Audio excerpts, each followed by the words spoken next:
Gaza जंगबंदी मुआहदे को लेकर ये बड़ी खबर सामने आ रही है। इजरायल की कैबिनेट ने दी मुआहदे को मंजूरी। कल यानी इतवार से नाफिज होगी गाजा जंगबंदी बंधक रिहाई मुआहदे को इजरायल कैबिनेट की मंजूरी मिल चुकी है। 6 घंटे तक चली कैबिनेट की बैठक में ये बड़ा फैसला लिया गया। इजरायली सरकार में ही मुआहदे सख्त एतराज देखने को मिल रहे हैं, तो सरकार में ही अंदरूनी खाने जो है यहाँ पर मुखालिफत साफ तौर पर देखने को मिल रही है। हालांकि कल से जंगबंदी सीज फायर की शुरुआत हो रही है और ऐसे में वहां के लोगों के लिए ये अच्छी और राहत की खबर जरूर है, लेकिन ऐसे में दो मुल्कों में क्या शांति बन पाएगी या नहीं, इसको लेकर एक बड़ा सवाल भी है। इजरायल की कैबिनेट ने हालांकि इसको मंजूरी दे दी है, मुआहदे को मंजूरी मिल चुकी है। कल यानी कि इतवार से नाफिज होगी गाजा जंगबंदी। आपको बता दें कि इस बीच जो है बंधक रिहाई मुआहदे को इजरायल कैबिनेट ने मंजूरी दी है, लेकिन यहाँ पर इजरायल के पीएम नेतन्याहू को अपनी ही सरकार और अपने ही लीडर्स की तरफ से मुखालिफत देखने को मिल रही है, इसका विरोध देखने को मिल रहा है। और ऐसे में कई सवाल अब जहन में जरूर है, क्या दोनों मुल्कों के बीच शांति बन पाएगी या फिर यहीं से अब सत्ता के लिए संघर्ष की कहानी शुरू होगी। 6 घंटे तक चली कैबिनेट की बैठक में ये बड़ा फैसला लिया गया। इससे पहले भी बैठकों का दौर जो है वो देखने को मिला और ऐसे में खबरों के मुताबिक तकरीबन 6 घंटे तक ये बैठक हुई है और इस बैठक में बड़ा फैसला लिया गया है। बाकायदा इस कैबिनेट की बैठक में वोटिंग भी हुई है और इस वोटिंग में ही अपने ही यहाँ पर नेता जो हैं, अपने ही लीडर्स जो हैं वो नदारत नजर आए। इजरायली सरकार में ही मुआहदे सख्त एतराज देखने को मिल रहा है। तो ये खबर सामने आई है, एक तरफ जंगबंदी और दूसरी तरफ जो है सरकार के अंदर ही लीडर्स में जो है साफ तौर पर एतराज देखने को मिल रहा है।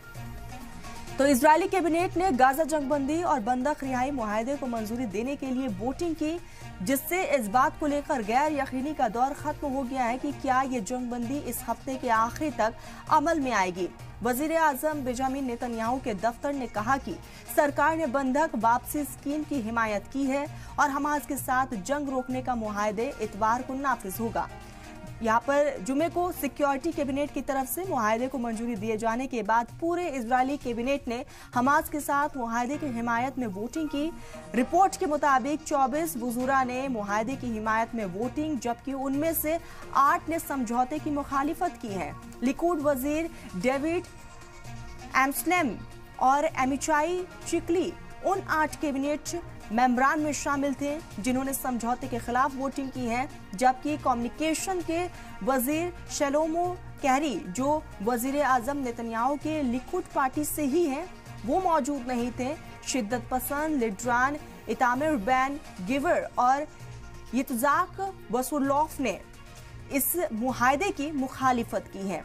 आपको बताते चले कि ओतजामा यहूदित ने इस मुआहदे को लेकर इत्तेहाद छोड़ने की धमकी भी दे दी है, जबकि मजहबी जर्नलिस्ट साफ तौर पर सरकार में बने रहेंगे। मुबैना तौर पर नेतन्याहू ने अपने ग्रुप को अपने पाले में रखने के लिए यहाँ पर स्मोट्रिच के साथ समझौता भी किया है। समझौते के तहत 33 इजरायली बंधक जो अभी भी हमास की तरफ से बंधक बनाए गए हैं उन्हें पहले फेज के दौरान रिहा किया जाएगा।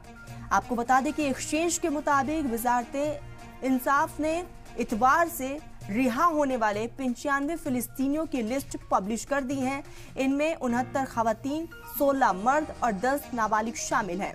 मुआहदे के मुताबिक इजरायली सेना गाजा के घनी आबादी वाले इलाकों से हट जाएगी।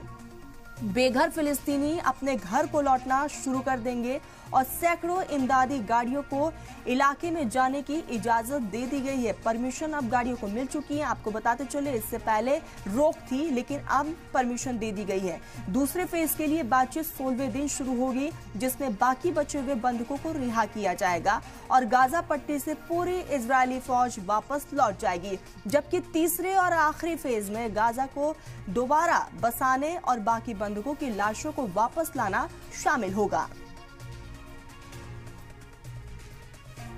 We came here to vote forward to the deal to bring back our hostages. It's a very hard decision, but we decided to support it because it's very important to us to see all of our children, men and women back home.